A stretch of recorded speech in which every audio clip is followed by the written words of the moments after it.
So when people ask me about the power of faith, the story of Ken Gobb is the one that comes to mind the most. In fact, when I first read his story, I thought, is he exaggerating this? And so I actually reached out to his office to ask, did you embellish this? Did you exaggerate this? And they wrote back immediately, said, nope, this is exactly what happened, just like he said it happened.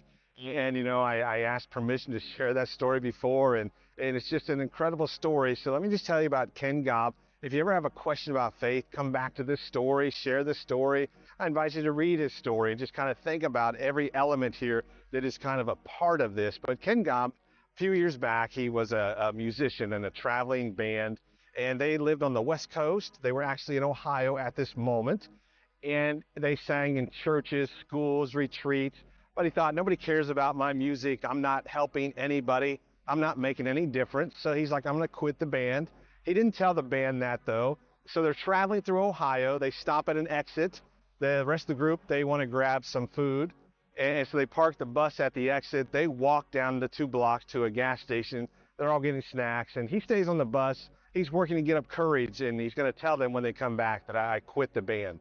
And so what happens? He's sitting there on the bus and he thinks, I'm going to quit, but I might as well grab something to eat too while we're here. So he leaves the bus, he walks down the 2 blocks to the gas station, walks into the parking lot, and the payphone starts to ring when he walks by it. And so like anybody, he thinks, this is a prank, this is a joke. So he picks up the phone thinking his group is playing a joke, and he says, hello. And the operator says, is this Ken Gobb? And again, he says, okay, what kind of joke is this? And then they say, it's not a joke. This is an emergency. Is this Ken Gobb? And he says, it is, but this is not possible. He says, I don't live here. This is a parking lot in Ohio. I live on the West Coast. I just walked by this phone. And the person says, hold on. And he hears a couple clicks. Another voice comes on, and this voice is a lady, and she said, that's him.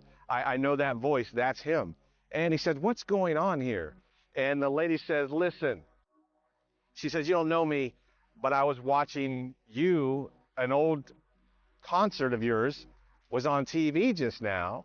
And she said, I was going to commit suicide, and I'm watching you on TV. And I said, okay, God, if you're real, then do a miracle. Put me in contact with that man on TV. And she said, some numbers appeared in my mind. So I dialed those numbers, and here you are. And again, he said, this is impossible. He said, I live on the West Coast. I don't live anywhere near here. This is a payphone at a gas station. I'm just walking by, and it rang. And she says, well, it's a miracle. And he says, you know what? It's not just a miracle for you. It's a miracle for me, too. He was able to counsel her, bring her out of that depression, and she went on to just live life and have this passion for life. But then he said, I am making a difference. And so that was his sign, a huge sign, a miracle to just keep going and to continue to help other people and make a difference any way that he could. So never, ever, ever just underestimate, the power of faith. It was her faith that helped make this miracle happen. It was his need of faith that helped him see this in this event to take place, and just what God would do in this moment. He went and wrote a book about it called God's Got Your Number. So never underestimate the faith that can truly move a mountain when we believe it.